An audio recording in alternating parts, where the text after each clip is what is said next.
जय जगन्नाथ पिलामाने आशा करे समस्ते भलरे थिबो। समस्तंकु आउ एक वीडियो को स्वागत। आज मु पंचम श्रेणी साहित्य बही रे थिबा पंचम प्रसंग फूल कविता को नेई सेथिरु किछि प्रश्न एवं उत्तर को नेई वीडियोटी प्रस्तुत करिछि। आशा करे वीडियोटी समस्तंकु भल लागिबो।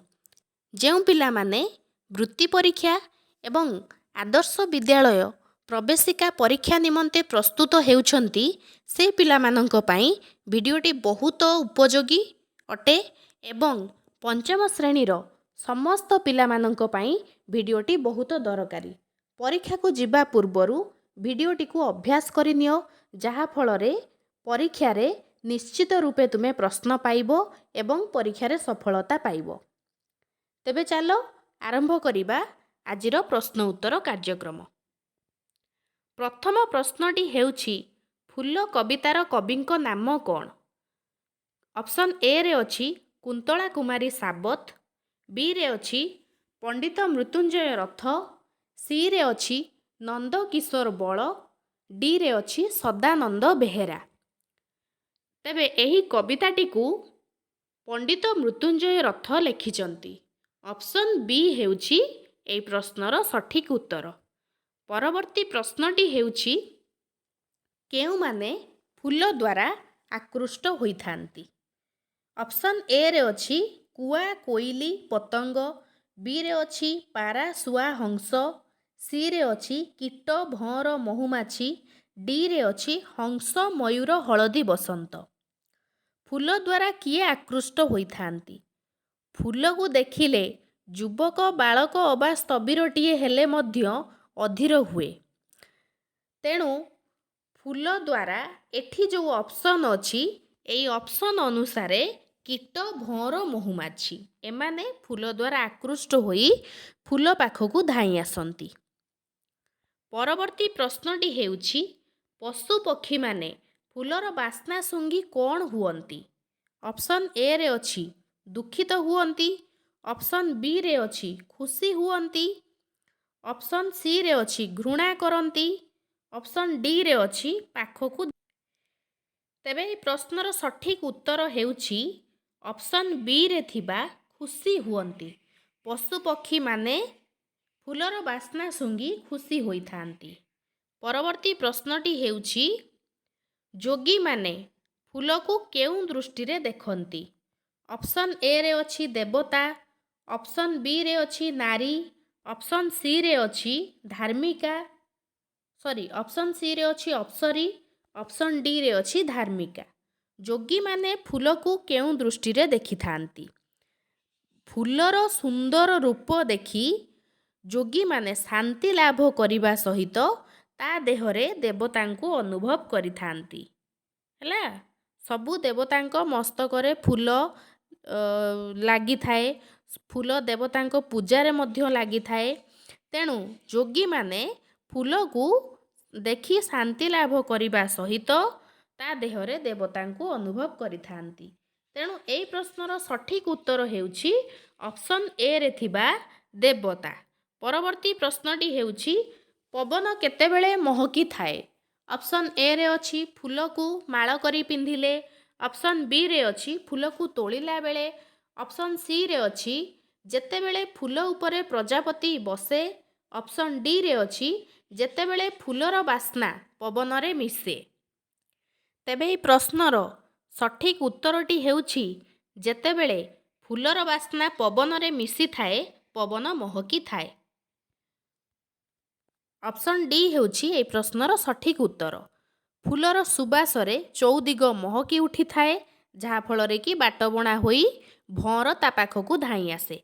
परवर्ती प्रश्नटी हेउछि फूल जोगु किए निस्तरी जाए बोली कवि कहिछंती?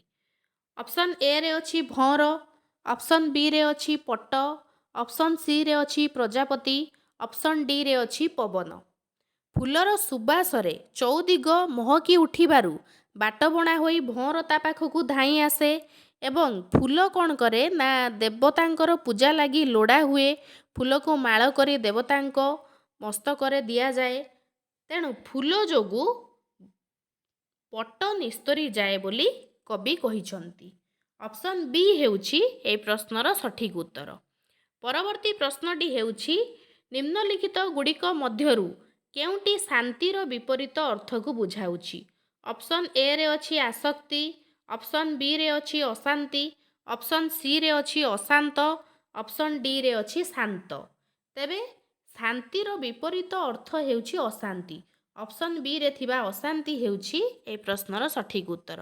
ପରବର୍ତ୍ତୀ ପ୍ରଶ୍ନଟି ହେଉଛି ଫୁଲକୁ ଦେଖିଲେ କିଏ ବାଟ ବଣା ହୋଇ ଆସେ? ଏ ପ୍ରଶ୍ନର ସଠିକ୍ ଉତ୍ତରଟି ହେଉଛି ଭଅଁର। ଭଅଁର ଫୁଲକୁ ଦେଖିଲେ ବାଟ ବଣା ହୋଇ ଫୁଲ ପାଖକୁ ଧାଇଁ ଆସେ। ପରବର୍ତ୍ତୀ ପ୍ରଶ୍ନଟି ହେଉଛି ଯୋଗୀମାନେ ଫୁଲ ଦେହରେ କ'ଣ ଦେଖି ଶାନ୍ତି ଅନୁଭବ କରନ୍ତି? ଅପସନ୍ ଏରେ ଅଛି କୀଟପତଙ୍ଗକୁ, ଅପସନ୍ ବିରେ ଅଛି ପ୍ରଜାପତିକୁ, ଅପସନ୍ ସିରେ ଅଛି ଦେବତାଙ୍କୁ, ଅପସନ୍ ଡିରେ ଅଛି ମହୁମାଛିକୁ। ଯୋଗୀମାନେ ଫୁଲର ସୁନ୍ଦର କାନ୍ତି ଦେଖି, ସୁନ୍ଦର ରୂପ ଦେଖି ଶାନ୍ତି ଲାଭ କରନ୍ତି ଏବଂ ତା ସହିତ ସେ ଫୁଲ ଦେହରେ ଦେବତାଙ୍କୁ ଦେଖି ଶାନ୍ତି ଅନୁଭବ କରିଥାନ୍ତି। ଏ ପ୍ରଶ୍ନର ସଠିକ୍ ଉତ୍ତରଟି ହେଉଛି ଅପସନ୍ ସିରେ ଥିବା ଦେବତା। ପରବର୍ତ୍ତୀ ପ୍ରଶ୍ନଟି ହେଉଛି ବାସ। ଏହା ନିମ୍ନୋକ୍ତ ମଧ୍ୟରୁ କେଉଁ ଶବ୍ଦର ଅର୍ଥକୁ ପ୍ରକାଶ କରେ ନାହିଁ? ଅପସନ୍ ଏରେ ଅଛି ଯୋଗୀମାନେ, ଅପସନ୍ ବିରେ ଅଛି ବସ୍ତ୍ର, ଅପସନ୍ ସିରେ ଅଛି ବାସନା, ଅପସନ୍ ଡିରେ ଅଛି ଘର। ତ ବାସର ଅର୍ଥ ହେଉଛି ବସ୍ତ୍ର, ବାସର ଅର୍ଥ ହେଉଛି ବାସ୍ନା ବା ବାସନା, ତାପରେ ବାସର ଅର୍ଥ ହେଉଛି ଘର ବା ରହିବା ସ୍ଥାନ ବା ଗୃହ ଆଳୟ। ତେଣୁ ଏଇ ଯେଉଁ ଅପସନ୍ ଏରେ ଅଛି ଯୋଗୀମାନେ, ଏହା ବାସର ଅର୍ଥକୁ ବୁଝାଉ ନାହିଁ। ତେଣୁ ଏହି ପ୍ରଶ୍ନର ସଠିକ୍ ଉତ୍ତର ହେବ ଅପସନ୍ ଏରେ ଥିବା ଯୋଗୀମାନେ। ପରବର୍ତ୍ତୀ ପ୍ରଶ୍ନଟି ହେଉଛି ନିମ୍ନଲିଖିତ ଗୁଡ଼ିକ ମଧ୍ୟରୁ ନିର୍ମଳର ପଦ୍ୟରୂପ କେଉଁଟି ହେବ? ଅପସନ୍ ଏରେ ଅଛି ନିରିମଳ, ବିରେ ବି ନିରିମଳ ଅଛି, ସିରେ ନିରିମଳ ଅଛି, ଡିରେ ନିରିମଳ ଅଛି। ମାତ୍ର ବନାନ ଦୃଷ୍ଟିରୁ ସବୁଗୁଡ଼ିକ ଅଲଗା ଅଲଗା ଅଛି। ତେଣୁ ନିର୍ମଳର ପଦ୍ୟରୂପ, ଶୁଦ୍ଧ ପଦ୍ୟରୂପ ଏହା ମଧ୍ୟରୁ ଅପସନ୍ ଏରେ ଥିବା ନିରିମଳ ହେବ। ପରବର୍ତ୍ତୀ ପ୍ରଶ୍ନଟି ହେଉଛି ଶୁଦ୍ଧ ରୂପଟି ଲେଖ। ମର୍ଯ୍ୟାଦା, ମର୍ଯ୍ୟାଦା, ମର୍ଯ୍ୟଦ୍, ମର୍ଯ୍ୟାଦା। କେଉଁଟି ହେବ ଶୁଦ୍ଧ ରୂପ? ଅପସନ୍ ବିରେ ଥିବା ମର୍ଯ୍ୟାଦା ହେଉଛି ଶୁଦ୍ଧ ରୂପ ଅଟେ। ପରବର୍ତ୍ତୀ ପ୍ରଶ୍ନଟି ହେଉଛି ଫୁଲ ପାଖକୁ କିଏ ବଣା ହୋଇ ଧାଇଁ ଆସେ? ଅପସନ୍ ଏରେ ଅଛି କୀଟ, ବିରେ ଅଛି ପବନ, ସିରେ ଅଛି ଭଅଁର, ଡିରେ ଅଛି ମୟୂର। ଭଅଁର ଫୁଲ ପାଖକୁ ବଣା ହୋଇ ଧାଇଁ ଆସେ।